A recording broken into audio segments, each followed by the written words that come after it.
Welcome to True Crime Case Files, where we delve into the most shocking and gripping true crime stories. Today, we unravel the tragic and twisted tale of Jacob Rasmussen, a young man whose life was cut short in the opulent city of Naples, Florida, in August 2016.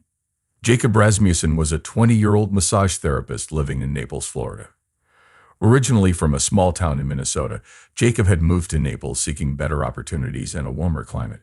He was known for his good looks, athletic build, and charming personality, which quickly made him popular among his clients, especially older women. Jacob had a knack for making people feel special, which helped him build a loyal client base. Jacob's charm and good looks also brought him into the world of sugar babies, where younger people enter into sexual relationships with older, wealthier individuals in exchange for gifts and financial support. Jacob had several sugar mommies, but his primary one was Veronica Hayes, a 59-year-old astrologist. While Jacob enjoyed the benefits of these relationships, they also inevitably brought complications and tensions. In the days leading up to his death, Jacob was excited about his future. He had recently received a generous gift from one of his clients, an Audi SUV, which he proudly showed off to his friends. He was also planning a trip to Disney World with some of his friends, something he had been looking forward to for months. Jacob's Instagram was filled with posts about his plans, from pictures of his new car to countdowns to his Disney trip. Despite these complexities, Jacob remained optimistic and full of life. He was known for his infectious smile and positive attitude. Friends and clients alike admired his ambition and drive. Jacob's life, filled with dreams and plans, would be cut short, though, in a tragic and shocking way. On the morning of August 12, 2016, Jacob Rasmussen's neighbor, Linda Martino, started her day like any other. Linda was a 95-year-old retired school teacher from Brooklyn who lived next door to Jacob in their Naples, Florida apartment complex.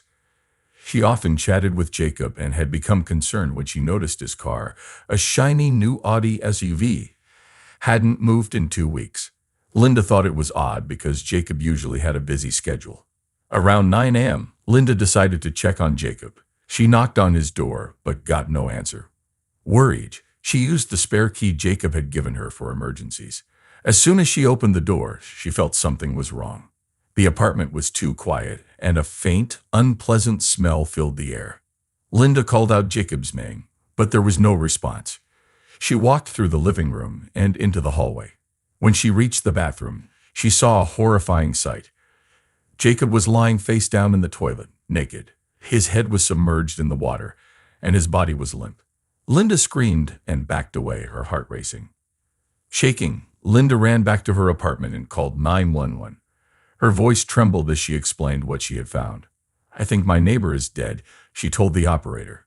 "He's in his bathroom, and it looks like something happened to him." The 911 operator stayed on the line with Linda, trying to keep her calm until the police arrived. Linda was in shock, pacing back and forth in her apartment and glancing nervously at Jacob's door.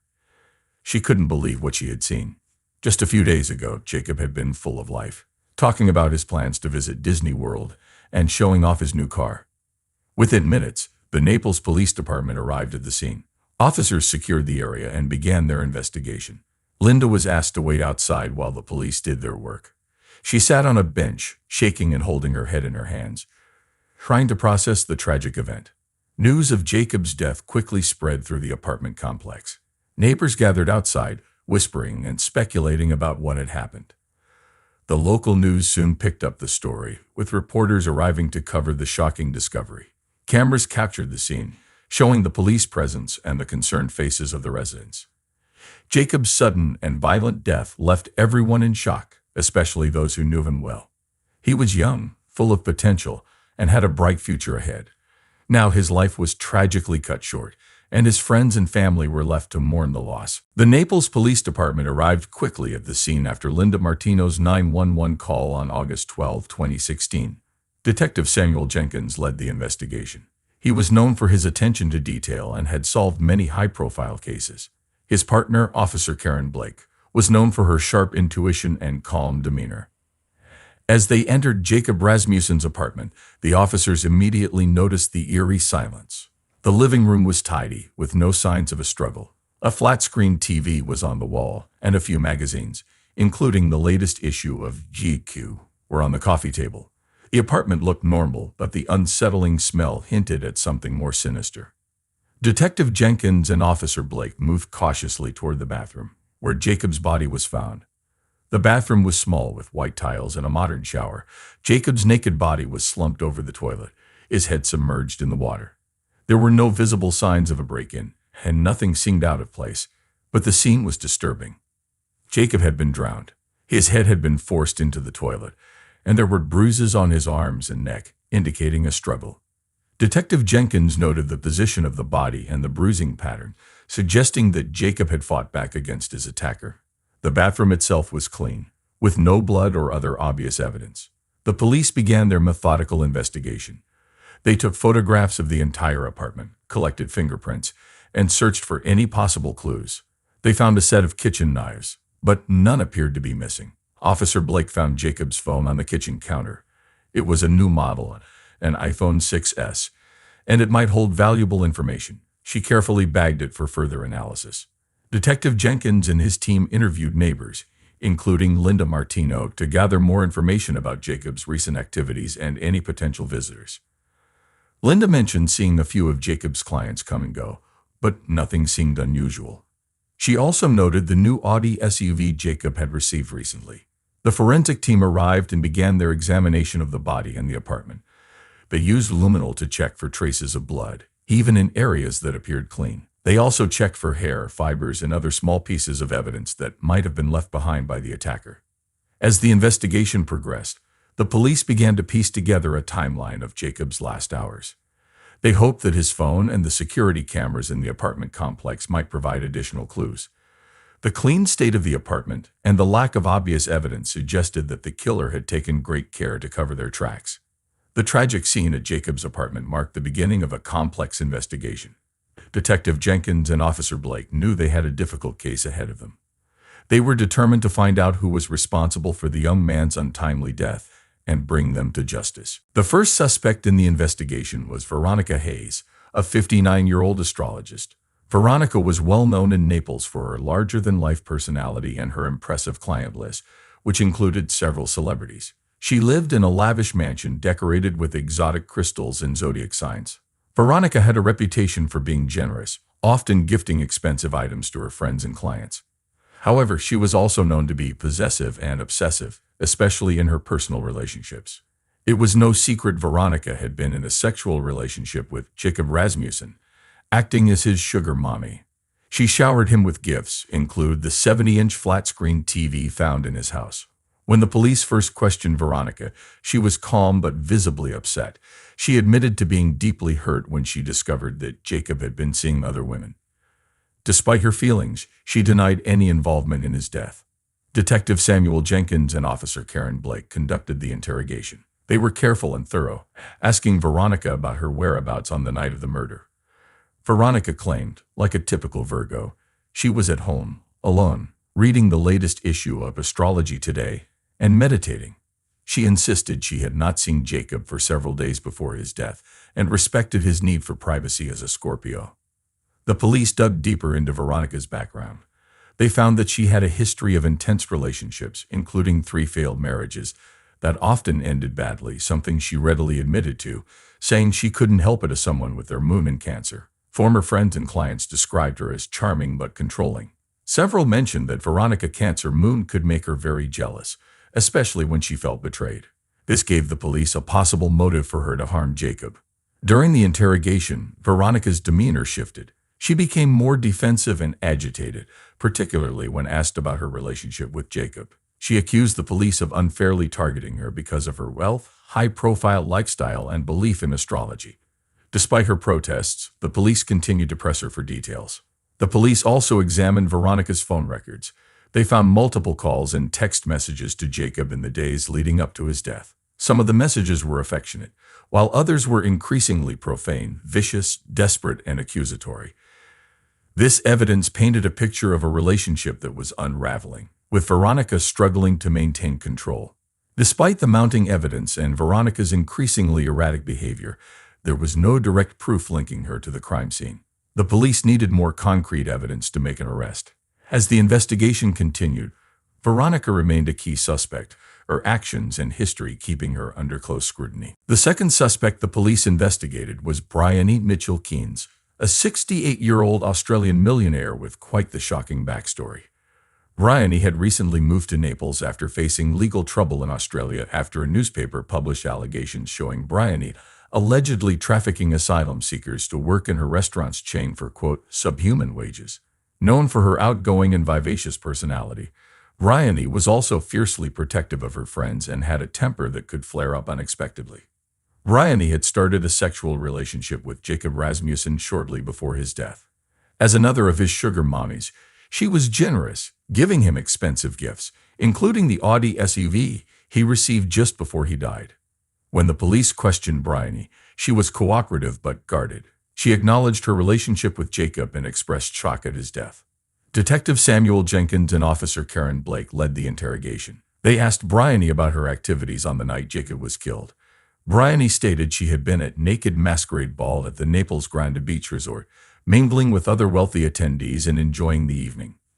She provided the names of several people who could confirm her alibi, including local business owners and socialites. During the interrogation, Bryony remained composed, but her demeanor shifted when asked about Jacob's other relationships. She seemed irritated and defensive, insisting she had no idea about his involvement with other women. The police found her reaction suspicious, as it hinted at possible jealousy and a motive for harming Jacob. Detective Jenkins and Officer Blake searched Bryony's home for any evidence linking her to the crime. They found several expensive gifts she had planned to give Jacob, including a jet ski, an air hockey table, and a PlayStation 4, indicating her deep investment in their relationship. In addition, they saw several large withdrawals from her bank account in the weeks leading up to Jacob's death. While this alone was not incriminating, it suggested she was heavily involved in Jacob's life and willing to spend significant amounts of money on him. They also discovered a series of text messages between Bryony and Jacob. The messages started flirty but became more intense, with Bryony expressing frustration over Jacob's lack of commitment. Despite Bryony's cooperation and strong alibi, the police remained suspicious of her involvement. Her intense feelings for Jacob and possible jealousy provided a motive, but like with Veronica Hayes, there was no direct evidence linking her to the murder. As the investigation continued, Bryony's actions and connections to Jacob kept her under close watch by the authorities. The third suspect in the investigation was Marcus Dean, a 21-year-old who had been in a rivalry with Jacob Rasmussen. Marcus was known in Naples for being competitive and ambitious. He was also a sugar baby, catering to wealthy, married couples bored with their humdrum sex life. Marcus was driven to be the best in his circle, always striving to outdo his peers in sexual performance and number of sugar parents. His personality was described as hot-headed, and he had a history of getting into arguments and fights, often fueled by alcohol. The police questioned Marcus shortly after Jacob's body was found. Detective Samuel Jenkins and Officer Karen Blake led the interrogation, focusing on the nature of Marcus and Jacob's relationship. Marcus admitted that he and Jacob had been rivals, both vying for the attention and gifts of the same wealthy women. He described their relationship as tense but insisted it was all part of the competition. On the night of Jacob's death, Marcus claimed he was at a local bar, Patty Murphy's, with friends, celebrating a recent orgy request with some wealthy couples. He provided the names of his friends who could confirm his alibi. However, Marcus's reputation for getting into fights after drinking raised suspicions about his possible involvement in Jacob's death. The police dug into Marcus's background, finding numerous reports of altercations with other sugar babies and clients. Many described Marcus as aggressive and quick to anger, especially when he felt threatened or disrespected. This temperament, combined with his rivalry with Jacob, gave the police a potential motive for murder. During the interrogation, Marcus initially remained calm, but became defensive when asked about his whereabouts and relationship with Jacob. He denied any involvement in Jacob's death and accused the police of trying to pin the crime on him due to their rivalry. His agitation grew as the questioning continued, suggesting he was hiding something. Detective Jenkins and Officer Blake searched Marcus's apartment for evidence. They found a few items linking him to Jacob, including a gold chain that Jacob had posted about on social media, saying it was a gift from a client. The police also discovered a series of text messages between Marcus and Jacob. The messages revealed escalating tensions, with Marcus accusing Jacob of stealing his clients and threatening to teach that bleep a bleeping lesson. The police also reviewed security footage from Patty Murphy's on the night of Jacob's death. The footage confirmed Marcus's presence at the bar, but there was a 2-hour gap where Marcus was unaccounted for. This window of time raised further suspicion, as it was enough time for him to commit the crime and return to the bar. Despite the mounting evidence and Marcus's suspicious behavior, there was still no direct proof linking him to Jacob's murder. The police continued to keep Marcus under close watch, hoping to uncover more information that could either confirm or clear their suspicions. On August 18, 2016, 6 days after Jacob Rasmussen's body was found, the Naples Police Department received a breakthrough. The day was hot and sunny, with temperatures soaring into the mid-90s. Detective Samuel Jenkins and Officer Karen Blake were in the police station when they received a call from a local pawn shop owner who had found something unusual while inventorying recently pawned items. He told the police that a gold bracelet, inscribed with the initials JAR, had been pawned 2 days before Jacob's death. Jacob had posted a picture of this same bracelet on his social media, saying it was a gift from a client. The police immediately headed to the pawn shop, located on 5th Avenue South, a busy area filled with shops and restaurants. At the pawn shop, records showed that the bracelet had been pawned by Marcus Dean. This new evidence placed Marcus at the center of the investigation once again. Detective Jenkins and Officer Blake were determined to dig deeper. The police brought Marcus back in for questioning. This time, they confronted him with the evidence of the bracelet. Marcus's demeanor shifted from defensive to visibly nervous. He stumbled over his words as he tried to explain why he had the bracelet. Marcus claimed that Jacob had given it to him as a gift, but the police were skeptical given their contentious history. Detective Jenkins and Officer Blake also reviewed security footage from the pawn shop. The footage clearly showed Marcus entering the shop and pawning the bracelet. The timestamp on the video matched the date on the transaction records, leaving little doubt about Marcus's actions. The police used this footage to challenge Marcus's story further. The police also re-examined the security footage from Patty Murphy's bar on the night of Jacob's death. They discovered that Marcus had left the bar for 2 hours, providing him with enough time to commit the crime. This new evidence painted a clearer picture of Marcus's possible involvement in Jacob's murder. With the bracelet, the threatening text messages, and the suspicious gap in Marcus's alibi, the police felt they had enough to proceed. Detective Jenkins and Officer Blake presented their findings to the district attorney, who agreed that the evidence was compelling. The police were now focused on gathering more information to strengthen their case against Marcus. They continued to interview witnesses and piece together the events leading up to Jacob's death, determined to bring justice for the young man whose life was tragically cut short. Hey, true crime case solvers interested in more real-life murder mysteries, be sure to like and subscribe to our channel. And do you have any thoughts about this case or have a case of your own you'd like us to investigate? Leave us a comment. Stay safe, true crime case solvers. On August 22, 2016, the Naples Police Department made a breakthrough in Jacob Rasmussen's murder case. Detective Samuel Jenkins and Officer Karen Blake had gathered enough evidence to identify the murderer, Veronica Hayes. Veronica, a 59-year-old astrologist, was known for her extravagant lifestyle and powerful personality. Despite her public charm, she had a dark, obsessive side, especially in her relationships. The investigation revealed that Veronica's obsession with Jacob had grown dangerously intense. She was furious when she discovered that Jacob was seeing other older women for sex and receiving expensive gifts from them, including the Audi SUV from Brian E. Mitchell Keynes. Veronica's jealousy and anger boiled over on the night of August 1, 2016. On that night, Veronica confronted Jacob at his apartment about his new car. An argument erupted, and in a fit of rage, Veronica drowned Jacob in his own toilet.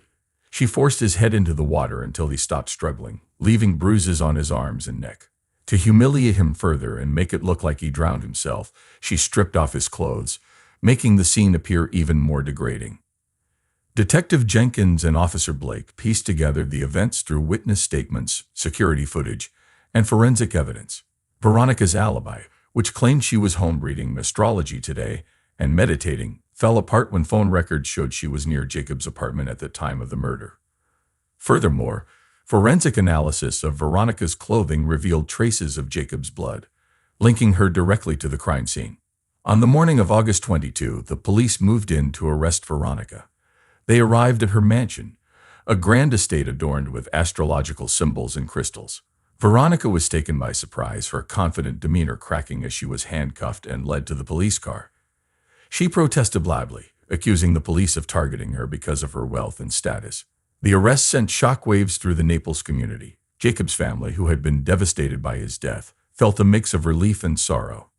They were grateful that the murderer had been caught, but heartbroken over the senseless loss of their son. Veronica's friends and clients were equally shocked, struggling to reconcile the generous woman they knew with the brutal crime she had committed. Veronica Hayes was charged with second-degree murder. Her trial would reveal more about the dark side of her personality and the tragic obsession that led her to take Jacob's life. The arrest marked a crucial step in the quest for justice, but the journey was far from over. Veronica Hayes' trial for the murder of Jacob Rasmussen began in October 2016. The courtroom was packed with journalists, community members, and activists. The case had drawn national attention, with many people intrigued by the bizarre astrology defense Veronica used. She claimed she was being discriminated against because she was a Virgo, a sign known for being meticulous and perfectionistic. The prosecution, led by District Attorney Martin Delgado, argued that Veronica's obsession with Jacob had driven her to murder. Delgado, a 45-year-old with a reputation for being tough on crime, presented the evidence collected by Detective Jenkins and Officer Blake. He showed the jury the phone records placing Veronica near Jacob's apartment, the forensic evidence linking her to the scene, and the bruises on Jacob's body indicating a struggle. Delgado painted a picture of a woman consumed by jealousy and rage, who had meticulously planned and executed the murder. He called witnesses who testified about Veronica's possessive nature and her increasing anger towards Jacob's other relationships. Delgado's argument was clear. Veronica's jealousy had turned deadly. The defense attorney, Nancy Price, took a different approach. Price, a 50-year-old known for her unconventional tactics, focused on the so-called astrology defense. She argued that Veronica was being unfairly targeted because of her zodiac sign. Price brought in experts who testified about Virgo characteristics, emphasizing that Veronica's actions were influenced by her astrological traits rather than a criminal mindset. Veronica herself took the stand, carefully claiming that she was a victim of discrimination. She insisted she had no intention of killing Jacob and that the incident was a tragic accident. Her testimony was supported by groups like Virgos United and Americans Against Birth Sign Discrimination, who protested outside the courthouse throughout the trial. They held signs demanding fair treatment for all astrological signs and decrying the injustice against Virgos. Despite the prosecution's strong case, the jury was swayed by the defense's argument. On November 15, 2016, Veronica was found guilty of manslaughter instead of murder. The judge sentenced her to 10 years in prison, a decision that shocked many who had expected a harsher punishment. Jacob's family was devastated by the verdict. They felt that justice had not been served and that Veronica's wealth and influence had played a role in her lighter sentence. Friends and supporters of Jacob were equally outraged, feeling that the trial had turned into a spectacle rather than a pursuit of justice. Veronica's supporters celebrated the verdict, viewing it as a victory against astrological discrimination. The trial and its outcomes sparked widespread debate about the role of unconventional defenses in the legal system and the influence of public opinion on judicial decisions. After Veronica Hayes' trial ended, the lives of everyone involved were changed significantly. Veronica began serving her 10-year sentence at the Florida Women's Reception Center, a medium-security prison located in Ocala. Her trial had drawn considerable media attention, and she became a controversial figure. She continued to claim she was a victim of discrimination due to her astrological sign, using the prison's library to write letters and articles about her experience. Her case remained a topic of discussion in astrological and legal circles. Jacob Rasmussen's family in Minnesota struggled to cope with the outcome of the trial. They felt the 10-year sentence was too lenient for a crime as brutal as Jacob's murder. The media frequently covered their reactions, highlighting their disappointment and grief. They continued to advocate for harsher penalties for crimes of this nature and sought to keep Jacob's memory alive through community events and online memorials. Marcus Dean, who had been a suspect in the case, faced continued scrutiny from the public. Though he was cleared of any involvement in Jacob's murder, his reputation was tarnished by his rivalry with Jacob and his history of altercations. He struggled to find work and had to deal with the fallout from the media coverage, which painted him as a potential murderer. Bryony Mitchell Keynes, another suspect, returned to Australia and faced her own challenges. The negative publicity from the cases affected her restaurant business, and she dealt with backlash from customers and critics. Bryony continued to live a quiet life, trying to distance herself from the controversy surrounding the case. The murder of Jacob Rasmussen and the subsequent trial had a lasting impact on everyone involved. It brought attention to issues of justice and discrimination, and left a mark on the community of Naples, Florida. The case became a cautionary tale about the influence of personal biases and unconventional defenses in the legal system.